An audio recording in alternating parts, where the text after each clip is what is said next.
CMR shopping mall biggest festive ధమాకా గంట గంటకు బహుమతులు గెలుచుకోండి. నమస్తే, నేను Keshav. Welcome to Suman TV. Andhra Pradesh ఉప ముఖ్యమంత్రి పవన్ కళ్యాణ్ తిరుపతిలో చేసిన వ్యాఖ్యలు ఇప్పుడు దేశవ్యాప్తంగా దుమారంగా మారుతున్నాయి. లడ్డూ కల్తీ వ్యవహారం నుంచి సనాతన ధర్మ ప్రచారం, సనాతన ధర్మ రక్షణ దిశగా ఈ వివాదం ముసురుకుంటోంది. మరీ ముఖ్యంగా పొరుగులో ఉన్నటువంటి తమిళనాడు వర్సెస్ ఆంధ్రప్రదేశ్గా ఈ సమస్య మారబోతుందా? పవన్ కళ్యాణ్ లేవనెత్తినటువంటి అంశాలపైన తమిళ నేతల రియాక్షన్స్ ఏ విధంగా ఉన్నాయి? దీనికి కౌంటర్ ఏ విధంగా వచ్చేటువంటి అవకాశం ఉంది? ఈ అంశాలను విశ్లేషించేటువంటి ప్రయత్నం చేద్దాం. మనతో పాటు చంద్ర శ్రీనివాస్ గారు, పొలిటికల్ అనలిస్ట్ చంద్ర శ్రీనివాస్ గారు, నమస్కారం. నమస్కారం కేశవ్. పవన్ కళ్యాణ్ గారు చేసినటువంటి వ్యాఖ్యలు ఫస్ట్ లడ్డూ కల్తీ దగ్గర నుంచి మొదలైంది, ప్రాయశ్చిత్త దీక్ష, ఇవన్నీ కన్క్లూడ్ అయ్యే క్రమంలో ఉదయనిధి స్టాలిన్ చేసిన వ్యాఖ్యలు కూడా మళ్ళీ హైలైట్ 2 ఏళ్ల తర్వాత. దీనిపైన విభిన్నమైనటువంటి అభిప్రాయాలు వస్తున్నాయి. ఉద్దేశపూరితంగా రాజకీయంగా రెచ్చగొట్టే ప్రయత్నాలు చేస్తున్నారు, మతాల మధ్య లేదా అంతర్గతంగా చిచ్చు పెట్టేటువంటి ప్రయత్నం చేయాలి, ఇలాంటి విమర్శలన్నీ వస్తున్నాయి. ఏంటి అసలు జాతీయ మీడియా కూడా దీనికి చాలా ప్రాధాన్యం ఇస్తుంది. డెఫినెట్గా అంటే మొదటి నుంచి కూడా ఏంటంటే సనాతన ధర్మ పరిరక్షణ అనేది కరువు అయిందనేది అందరి ఆవేదన. అది ఒక గొంతుకై వినిపించే వాళ్ళు ఇంతవరకు రాలేదు. అందులో ముందు దక్షిణ భారతదేశాల నుంచి ఇప్పుడు మనం తమిళనాడు చూసుకున్నాం, కేరళ చూసుకున్నాం, అనేక టెంపుల్ టౌన్గా ఉంటుంది. మరి అదే సమయంలో సనాతన ఇది వైరస్ లాంటిది, దీన్ని కుక్కటి వేలతో పెక్కలు వేయాలని చెప్పేసి 2 years క్రితం ఏదైతే ఇప్పుడు డిప్యూటీ సీఎం అయిన ఉదయనిధి మాట్లాడాడో అది దేశవ్యాప్తంగా ఏంటి ఎందుకు ఇట్లా మాట్లాడాడని అనుకున్నారు. విత్ ఇన్ 2 daysలో మళ్ళీ దానికి అది కాదు, ఇది కులాల మధ్య అని చెప్పి ఆయన ఏదో ఒక మాట అన్నాడు. ఇప్పుడు సనాతన అనేది అది ఒక సాంప్రదాయంగా వచ్చింది, అది ఎవరు కూడా తీసేయలేదు, తరతరాల నుంచి వచ్చేది. బ్రిటిష్ వాళ్ళు కావచ్చు, తర్వాత పోర్చుగీస్, చాలా మందికి భారతదేశంలో వచ్చారు, పర్షియన్స్ వచ్చారు, అందరూ వచ్చారు. కానీ సనాతన ధర్మం ఒక్కటే నిలబడింది భారతదేశంలో. అది ఎవరు ఉదయనిధి ఏదో చేసినంత మాత్రాన దీన్ని క్లారిటీ, పవన్ కళ్యాణ్ క్లారిటీ ఇచ్చాడు, నువ్వు వచ్చావు, నువ్వు పోతావు, కానీ ధర్మం ఉంటది అనేది మాట చెప్పారు. అది ఎప్పుడు ఉంటుంది. ఒకటి ఏంటంటే ఇప్పుడు సనాతన ధర్మం అంటే ఏ ధర్మాన్ని పవన్ కళ్యాణ్ ప్రవచిస్తున్నారు, దీనిపైన ఎక్కువ చర్చ నడుస్తుంది. సనాతన ధర్మంలోనే కుల వివక్ష అనేటువంటి దురాచారం ఉంది, ఇంకా సతీ సహగమనం లాంటి సంప్రదాయం, ఇవన్నీ చాలా వరకు ఇవన్నీ సంస్కరించిన తర్వాత ఇప్పుడున్నటువంటి ధర్మం వేరు. ఇప్పుడు ఆయన ఏ ధర్మాన్ని సమర్థిస్తున్నారనే దాని మీద చాలా విమర్శలు. ఎందుకు పవన్ కళ్యాణ్ గారు ఈ అంశాన్ని లేవనెత్తుతున్నారు, ఈ అంశం చుట్టూ కథను మారుస్తున్నారు, రాజకీయ వ్యూహం? ఒకటండి, ఉదయనిధి అనే వ్యక్తి ఆయనంతా పూర్తిగా రాజకీయ పరిజ్ఞానం లేకపోయినా తండ్రి జూనియర్ స్టాలిన్గా నిన్నగాక మొన్న డిప్యూటీ సీఎం అయ్యాడు. ఆయనకి ఏమి పూర్తిగా అవగాహన ఉంది సనాతన ధర్మం మీద అని చెప్పేసి, దీని వైరస్ లాంటిది, ఇది డెంగ్యూతో, కరోనా వైరస్తో ఆయన ఎందుకు పోల్చాడండి? మలేరియాతో పోల్చి 2 ఏళ్ల క్రితం ఆ ఇష్యూ క్లోజ్ అయిపోయింది. అవును, అప్పుడు ప్రశ్నించేవాళ్ళు. మళ్ళీ ఇప్పుడు పవన్ కళ్యాణ్ ఎందుకు రైజ్ చేశారు? అదే సమయంలో ఆయన ఉద్దేశించి కావచ్చు, 2 రాహుల్ గాంధీ కూడా అయోధ్యలో రాముడు వారి ప్రతిష్ఠ జరుగుతుంటే ఎంత వ్యంగ్యంగా చేశాడు. నేను ఇప్పుడు ఉన్నాను, నాకు డిప్యూటీ సీఎం కాదు, రాజకీయాలు కాదు, ఇదే పరిరక్షణ బోర్డు, సనాతన ధర్మ పరిరక్షణ బోర్డు ఏర్పాటు చేయాలి జాతీయ స్థాయిలో, దీనికి ఫండ్స్ ఇచ్చేయాలి, ప్రతి రాష్ట్రంలోని ఇది ఉండాలి అని చెప్పేసి ఆయన లేవనెత్తుకున్నాడు. అంటే ఇక మీద నేను మాట్లాడితే వాళ్ళతో దేనికైనా సిద్ధం అని చెప్పేసి అవకాశం ఉందా?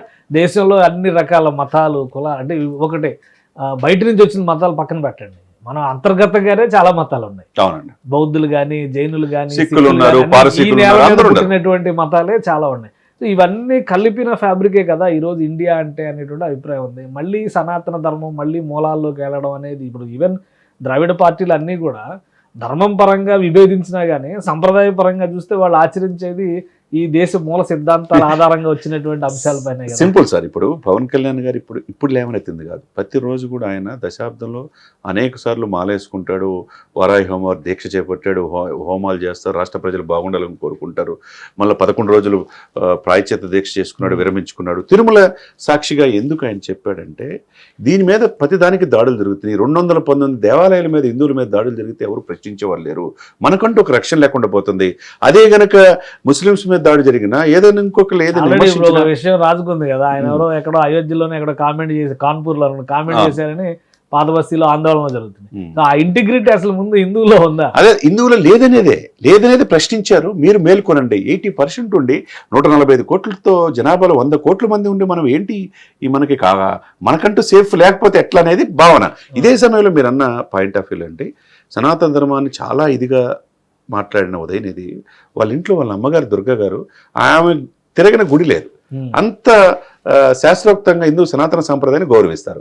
అదే సమయంలో స్టాలిన్ అంతకుముందు కరుణానిధి గారు 5 సార్లు ముఖ్యమంత్రి అయినా ఆయన ఎప్పుడు వేద పండితుల ఆశీర్వాదం తీసుకుంటాడు. ఆయన నాస్తికుడు కూడా వేద పండితుల ఆశీర్వాదం వల్ల ఆవిడ కూడా హిందూ సనాతన సంప్రదాయాన్ని గౌరవిస్తుంది. ఇప్పుడు అలా గౌరవించకూడదు, ఇది వైరస్ తో పోలిస్తే ఇది ఏ విధమైన సంకేతం ఇస్తారు? వేదాలు ఏం చెప్తున్నాయి, ఉపనిషత్తులు ఏం చెప్తున్నాయి? సీట్ ఆఫ్ గవర్నెన్స్ అంటారు కదా, జగన్మోహన్ రెడ్డి గారు చెప్పినట్టుగా సీఎం కుర్చీలో కూర్చున్నారు కాబట్టి ఆశీర్వచనం అనేది ఆ సంప్రదాయాన్ని గౌరవిస్తూ తీసుకుని ఉండొచ్చు. సార్, వేదాలు ఋగ్వేదం, యజుర్వేదం, సామవేదం, అధర్వవేదం, వేదాలు ఏం చెప్తున్నాయి, తర్వాత ఉపనిషత్తులు ఏం చెప్తున్నాయి అనేది దాంట్లో పూర్తిగా వెళితే హిందూ సనాతన సాంప్రదాయం గొప్పతనం తెలిసింది. ఈ గొప్పతనం తెలియకుండా ప్రతి ఒక్కరు కూడా హిందువుల మీద ఏదన్నా కానీ ఏముండవు కేసులు అనే పాయింట్లో అదే ముస్లిమ్స్ మీద తిరిగితే ఇది పెద్ద జాతీయ ఇష్యూ, ఇది ప్రపంచ ఇష్యూగా మరులుస్తారు. అదే ఎందుకు పక్క రాష్ట్రంలో తమిళనాడులో అనేక దేవాలయాలు పుణ్యస్థానాలు లేవా? మనం అక్కడికి వెళ్తలేదా? తంజావూరులో బృహదేశ్వరానికి వెళ్తలేదా? కేరళలో అనంత పద్మనాభస్వామి టెంపుల్కి వెళ్తలేదా? మరి ఇంత టూరిజం డెవలప్ చేసుకోవడానికి హిందూ సనాతన సంప్రదాయాన్ని గౌరవించుకుని హిందువులంతా ఆ ప్రాంతం వెళ్ళినప్పుడు వాళ్ళు ఎందుకు ద్రవిడిజం లేకపోతే మేమే గొప్ప అనే ఇదితో సనాతన సంప్రదాయం వైరస్ లాంటిదని పోలిస్తే హిందువుల మనోభావాలు దెబ్బతీసినట్టు కాదా? అంటే హిందువుల మనోభావాలు విలువ లేదు. అదే కదా, రాజకీయ నాయకులు విలువ లేదు. తమిళ రాజకీయ ఇప్పుడు ఎవరో ఒకళ్ళు ఎప్పుడో ఒక చోట రావాలి సార్. ఈ రోజు మీరు అన్నట్టుగా నేషనల్ మీడియా అంతా అన్ని ఛానల్స్ కూడా ఎన్డీటీవీ కావచ్చు, ఇండియా టుడే కావచ్చు, రిపబ్లిక్ ఛానల్ కావచ్చు, టైమ్స్ నౌ కావచ్చు, అన్నిట్లో కూడా పవన్ కళ్యాణ్ గారు ప్రశ్నించింది కరెక్ట్ అని ఎందుకు చెప్తున్నారు? ఆయన వ్యక్తిగత ఏమైనా వస్తుందా? ఇంకొక విషయం, పవన్ కళ్యాణ్ గారికి సభ ముగిసే సమయంలో ఆ సెంగల్ అని చెప్పి పార్లమెంట్ లో పెట్టారు కదా నరేంద్ర మోడీ గారు, అదే సెంగల్ ఆయన చేతికి ఇచ్చారు. అది కూడా తమిళ సంప్రదాయం నుంచి వచ్చింది. అదే రాజదండం లాగా దాని ఉంటుంది. అంటే దాని ప్రత్యేకత, దాన్ని ఎందుకు పవన్ కళ్యాణ్ గారు ఇప్పుడు నెక్స్ట్ ధర్మ పరిరక్షణ బోర్డు ఏర్పడే వరకు ఆ ఉద్యమాన్ని ముందుకు తీసుకెళ్తారా? డెఫినెట్ గా అండి. దాన్ని లీడ్ చేయడానికి ఇది ఇప్పుడు ఈ రోజు రేపు హిందూయిజం ఈ సనాతన బోర్డు తీసుకుంటే మిగతా ముస్లిమ్స్, క్రిస్టియన్స్ ఓట్లు పోతాయనే భయం ఉంటుంది. ఆయన భయపడతల్లా. అక్కడ అదే విధంగా సనాతన ధర్మం అంటే ఏంటంటే లౌకికవాదం, అన్ని మతాలను గౌరవించుకోవడం, తన మతాన్ని సేఫ్ గార్డ్ చేసుకోవటం. అదేవిధంగా దీనికి ఒక రక్షకుడు ఇంతవరకు ప్రశ్నించేవాళ్ళు లేదు కాబట్టి రాహుల్ గాంధీ ఆ రోజు రాముల వారు ఆ విధంగా అన్నారు. ఆంధ్రప్రదేశ్లో 219 దేవాలయాల మీద దాడులు జరుగుతున్న, రాముల వారి విగ్రహం శిరచ్ఛేదన చేసిన, అంతర్వేదులు రథం తగలబెట్టినా ప్రశ్నించేవాళ్ళు లేరు. ఇకపోతే మన పక్కనున్న రాష్ట్రంలో ఒక యువ నాయకుడు కూడా ఇలా మాట్లాడుతుంటే వైరస్తో మాట్లాడతారా? నేనున్నాను, పోరాడతానికి రెడీగా ఉన్నానని ఒక భరోసా 100 కోట్ల మంది హిందువులకు ఇస్తున్నాడు పవన్ కళ్యాణ్. ఆయన రాజకీయ అంశమైన పరిరక్షణ బోర్డు అనేది జాతీయ స్థాయిలో ఏర్పాటు చేయడానికి అవకాశం ఉండే అంశం 100% ఉంటుందండి. ఇప్పుడు ఆయన ఎన్డీఏ ప్రభుత్వం లేదా ఎన్డీఏ పెద్దలు ఇచ్చిన సూచనల మేరకు పవన్ కళ్యాణ్ ఉద్యమంలో ఏమో కొంతమంది అనుకుంటున్నారు ఆయన ఏమి అంత అమాయకుడు ఏం కాదు పవన్ కళ్యాణ్ గారు అన్ని తెలిసి అన్ని క్షుణ్ణంగా పరిశీలించి ప్రపంచం మీద ఒక అవగాహన ఉంది, శాస్త్రాల మీద, ఉపనిషత్తుల మీద, ఎన్నిటి మీద పూర్తి అవగాహన ఉండే ఆయన ఈ స్టెప్ తీసుకున్నాడు. This is the right step అని చాలా మంది మేధావులు, స్వామీజీలు, ఆర్ఎస్ఎస్ పెద్దలు, విశ్వ హిందూ పరిషత్ పెద్దలు అందరూ కూడా పవన్ కళ్యాణ్ గారు ఈ రోజు చెప్పింది మేము ఆ రోజు రాజకీయాల పార్టీలు ఏంటంటే ఓట్లు పోతాయన్న ఉద్దేశంతో చెప్పలేకపోవచ్చు, కానీ ఒక స్టాండ్ తీసుకున్నాడు. మాకు అన్యాయం జరుగుతుంది, దీనికి న్యాయం జరగాలి, ఇప్పటికైనా న్యాయం జరగకపోతే, ఇప్పటికైనా ప్రశ్నించేవాళ్ళు లేకపోతే మన మనుగడే కష్టమనే ఇదితో హిందూ సనాతన సాంప్రదాయాన్ని గౌరవించడానికి నేనున్నాననే భరోసా ప్రజలకు ఇస్తున్నాడు. రైట్, థ్యాంక్ యూ చంద్రశ్రీనివాస్ గారు మీ అభిప్రాయాలు తెలియజేస్తున్నందుకు.